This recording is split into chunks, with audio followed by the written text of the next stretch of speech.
By the end of this video, you'll know exactly how to protect specific cells in Google Sheets, locking down only the data you choose while keeping the rest of your spreadsheet fully editable.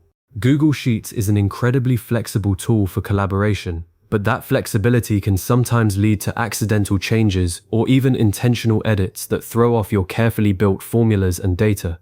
Whether you're managing a team budget, sharing a project tracker, or keeping a personal inventory, being able to lock specific cells gives you total control. If you find this helpful, please like and subscribe, and let's get started. The very first thing you'll want to do is open your Google Sheets document and locate the cells you need to protect. This could be a single cell containing a critical formula, a handful of cells with pricing data, or an entire column of inputs that shouldn't be touched. You'll need to highlight those cells by clicking and dragging your mouse over them. If you're selecting a non-contiguous range, say cells A1, B3, and C5, you can hold down the Control key on Windows or the Command key on a Mac while clicking each one. This is a common pitfall for beginners, trying to lock everything at once but missing that multi-select trick. Take your time and make sure the exact range you want is selected, because whatever is highlighted right now is what you're about to lock down.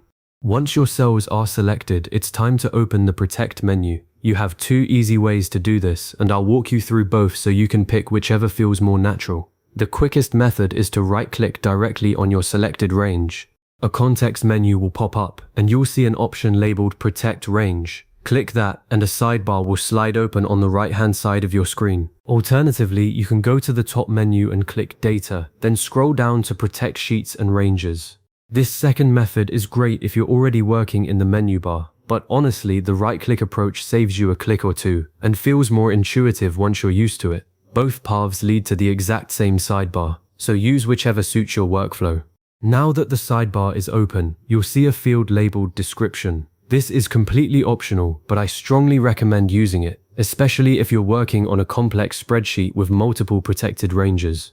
You can type something like sales tax formula or manager-only budget cells to remind yourself or your collaborators why those cells are locked. It's a small habit that pays off big time when you revisit the sheet weeks later and can't remember why that cell won't let you edit it.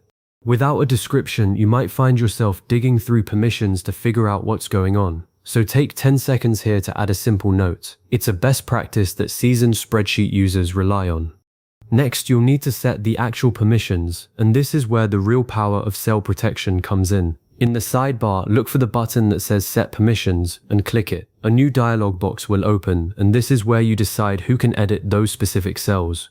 You have two main options, and each serves a different purpose. The first option is Restrict who can edit this range. Here you can choose only you if you want to be the sole person allowed to make changes.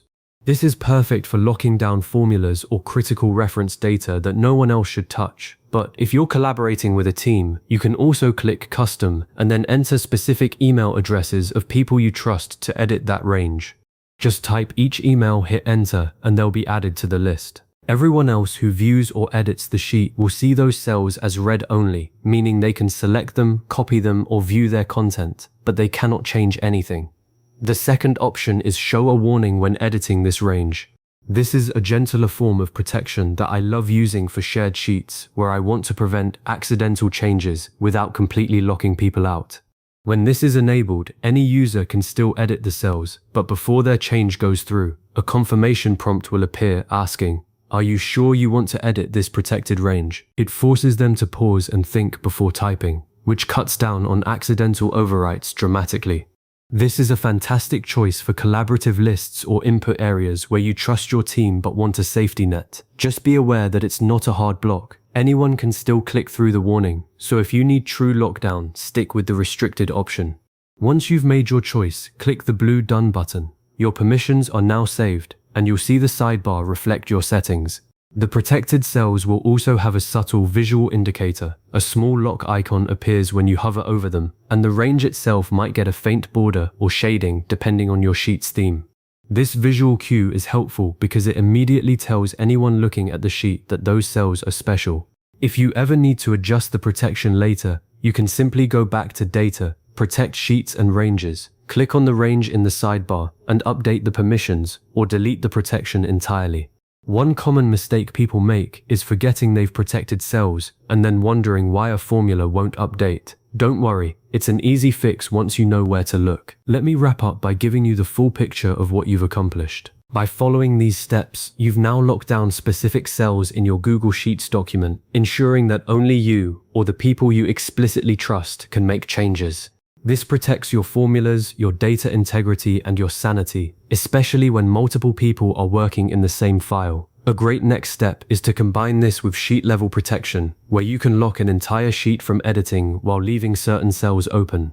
But for now, you have a solid foundation. If you found value in this guide, please save this video to your playlist so you can revisit these steps anytime. Thanks for watching, and I'll see you in the next one.